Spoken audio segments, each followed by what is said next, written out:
औज़ुबिल्लाहिमिनश्शैतानिर्रजीम बिस्मिल्लाहिर्रहमानिर्रहीम। मैं अपने तमाम सब्सक्राइबर को अपने यूट्यूब चैनल व्यू विद रुमान में वेलकम करता हूं और मैं यही कहूँगा कि जिन्होंने अभी तक मेरे चैनल को सब्सक्राइब नहीं किया वह जल्दी जल्दी से सब्सक्राइब कर दें। आज मैं आपके साथ MGT201 फाइनेंशियल मैनेजमेंट के क्यूज़ लेके आया हूँ और आज हम इसको डिस्कस करेंगे और अच्छे तरीके से डिस्कस करेंगे। और जिन्होंने क्यूज़ की तरफ बढ़ने से पहले मैं यही कहूँगा कि जिन्होंने फैलेंटम की एक्टिविटी क्यूज़ और GDP करवाने हैं वो हमसे रब्ता कर सकते हैं पेड बेसिस के ऊपर, और मेरा व्हाट्सअप नंबर मेरे डिस्क्रिप्शन के ऊपर दिया हुआ है और वहाँ से आप मुझसे रब्ता कर सकते हैं। ठीक है, तो आए हम क्यूज़ की तरफ बढ़ते हैं। जी, ये आपके क्यूज़ हैं, फाइनेंशियल मैनेजमेंट के मोस्ट इंपॉर्टेंट क्यूज़ हैं, इसको देख लीजिएगा। कहते हैं which of the following not major case of the unsystematic risk. Unsystematic में वर्ल्ड वाइड इन्फ्लेशन नहीं आती, ये बाज़ इनमें के न्यू कंपेटिटर आ जाते हैं, न्यू प्रोडक्ट मैनेजमेंट भी आ जाती है और स्ट्रिक्ट लेबर इंक्रीज सैलरी भी आ सकती है अनसिस्टमेटिक रिस्क के ऊपर। तो वर्ल्ड वाइड रिस्क नहीं आता, इन्फ्लेशन नहीं आता। कहता है what is the coefficient variance of the security A if the expected return and standard deviation 10 and 20। मतलब एक्सपेक्टेड रिटर्न आपका 10 है और आपका मतलब आपका आ जाए 20 आ जाता है स्टैंडर्ड डेविएशन। एक्सपेक्टेड रिटर्न 10 है और स्टैंडर्ड डेविएशन 20 है। अब देखो कोफिशिएंट वेरिएंस का फार्मूला है कि standard deviation divided by expected return. Standard deviation divided by expected return. Standard deviation कितनी है? 20 डिवाइडेड में हम क्या कर देंगे? 20 डिवाइडेड बाय ये 20 है ना, 20 डिवाइडेड मतलब 0.20 इसे 100 से पहले डिवाइड कर लेंगे। देखो 20 डिवाइड बाय 100 और 10 डिवाइड बाय 100, ये 0.20 बन जाएगा और डिवाइड बाय कर देंगे 0.10। डिवाइड करेंगे तो ये 2 बनेगा, सॉरी ये 2 बनेगा, मल्टीप्लाई फिर 100 करेंगे तो 200% आपका बन जाएगा। ये बुक में आपका दिया हुआ है फार्मूला। मतलब कोफिशिएंट वेरिएंस का standard deviation divided by expected return, इससे निकल जाएगा। कहता है many studies have been concluded with the extract of the diversification and the reveal. तो क्या इसका मतलब है? Approximately 40 difference correlated stock eliminated systematic risk. कहता है कि 40 कंपनियों के ऊपर या 40 को रिलेटेड स्टॉक के ऊपर आप इन्वेस्ट करोगे तो आपका रिस्क सिस्टमेटिक एलिमिनेट हो जाएगा। ठीक है, बहुत ज़्यादा कम हो जाएगा, इसका मतलब है। इसका मतलब आगे देखिएगा which of the given option is not correct of the if beta of the stock B is greater than the market. मतलब आप ग्रेटर दैन बीटा मार्केट ज़्यादा है तो इसका मतलब क्या है? इसका मतलब नहीं, कोई कौन सा नहीं हो सकता, ये बात में रखिएगा। कहता है it means market move of the 5% and stock will be move of the 7%। ये नहीं हो सकता, बाकी हो सकते हैं। Stock is relatively less risk than market, ये भी ये सही है। और stock is relatively more risk than market, ये भी हो सही है। तो या तो बढ़ सक या रिस्क ज़्यादा हो सकता है या कम हो सकता है। ठीक है, ये बात में रखिएगा। आगे देखिएगा when portfolio of the different in stock in the farm is farm which of the following is like to be happen. क्या होगा? Unique risk and systematic can be totally eliminate. आपका एलिमिनेट टोटल हो जाएगा आप जब different stock के ऊपर portfolio investment करोगे। सारी बात पोर्टफोलियो इन्वेस्ट करोगे तो यूनिक आपका रिस्क और सिस्टमेटिक रिस्क आपका चेंज हो जाएगा।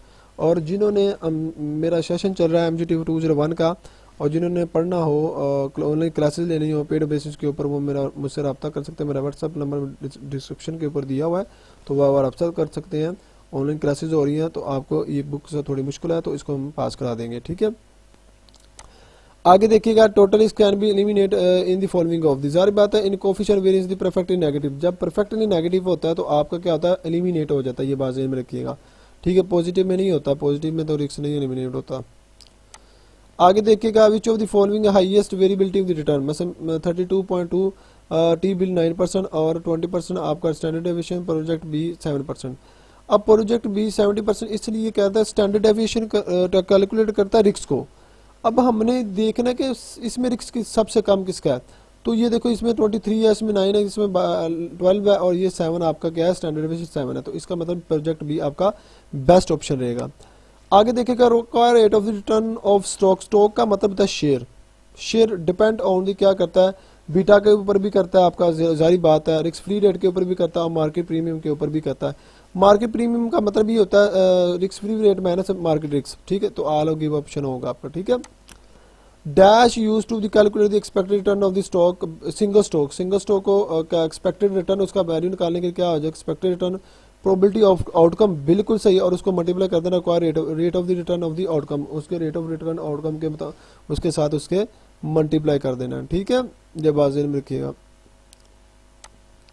आगे देखिएगा, if you have choose 3 investment, 3 investment choose करते हो on the basis of the coefficient variance के मुताबिक the investment option with dash the select, कौन सी होगा, लोएस्ट कोफिशिएंट वेरिएंस, मतलब लोएस्ट, जाहिर बात है ये का रिस्क पर यूनिट को निकालता है, तो जितना रिस्क कम होगा उतना ही आपका फायदा ज़्यादा होगा, ये बात ज़हन में रखिएगा। कहता है which of the following contact of the standard deviation, standard deviation होता है 68.82 at the time actual return will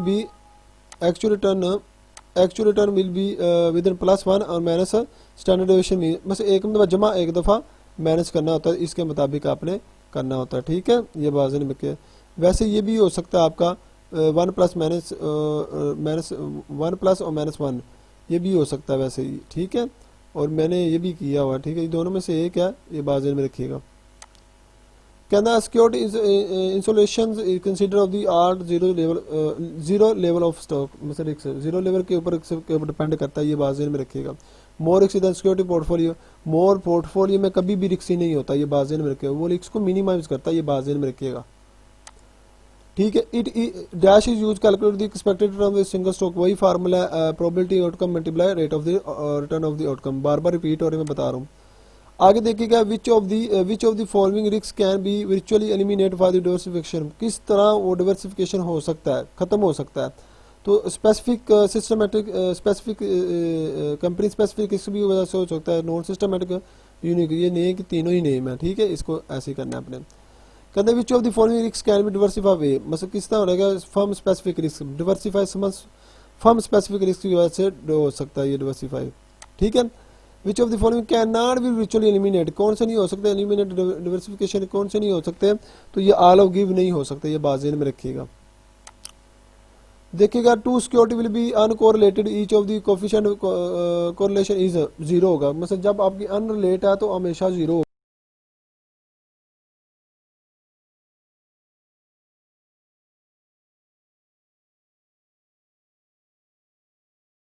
होगा, ये बात ज़हन में रखिएगा, ठीक है। Which of the following security be if expected return the coefficient vary 10 and 1.5 is respectively, इसका मतलब है कि एक्सपेक्टेड रिटर्न आपका कितना 10 है और कोफिशिएंट वेरीज कितना है 1.5, तो इसको आपने ये कैलकुलेट होती है, इसको मल्टीप्लाई करना होता है, तो आपका स्टैंडर्ड डेविएशन इसका फार्मूला क्या होता है, इसको ऐसे देख लीजिएगा, coefficient varies is equal to expected value divided by standard deviation. अब स्टैंडर्ड डेविएशन निकालना है तो इसको उधर जाके मल्टीप्लाई हो जाएगा, 1.10 मल्टीप्लाई 1.5 करेंगे तो इसमें से कोई फिगर नहीं आएगी, तो none of the give option होगा आपका। अब देखिएगा, in which of the given case risk of the portfolio will higher of if portfolio of Mister James contain to the security of the 35 and 65, expected return 32 and 80%, तो इसमें क्या होगा, security is negative correlated, security are positive correlated, इसमें information हो और इसकी value भी चाहिए ना, हमने इसकी वैल्यू की भी चाहिए, मैंने इसकी वैल्यू कितनी है, मतलब ए बी कितनी वैल्यू के ऊपर जा रहा है, ठीक है, ये भी चाहिए, ये इन्फॉर्मेशन कंप्लीट नहीं है। If the total risk of the 36 market risk 20%, what is the diversify risk कितना होगा, टोटल रिस्क कितना होगा, टोटल रिस्क का फार्मूला है total risk is to diversify risk plus market risk, ठीक है। अब हमने टोटल रिस्क दिया हुआ 35 और मार्केट रिस्क भी 20% दिया है, इसका मतलब डिवर्सिफाई रिस्क निकालना है, तो इसको माइनस कर लोगे तो आपका ये जवाब आ जाएगा, ठीक है। आगे देखिएगा, which of the following is not measure of the unsystematic risk, वही आ रहा है जो सवाल वर्ल्ड वाइड इन्फ्लेशन, दोबारा से वही शुरू हो गए हैं। तो ये थे मेरे आज के क्यूज़, और जिन्होंने ऑनलाइन पढ़ना हो, हमारा सेशन चल रहा है, तो वो हमसे रब्ता कर सकते हैं, मेरा व्हाट्सअप नंबर डिस्क्रिप्शन के ऊपर दिया हुआ, हमसे रब्ता कर सकते हैं। और जिन्होंने अभी तक मेरे चैनल को सब्सक्राइब नहीं किया, जल्दी जल्दी से सब्सक्राइब कर दे। थैंक यू सो मच, अल्लाह हाफिज़।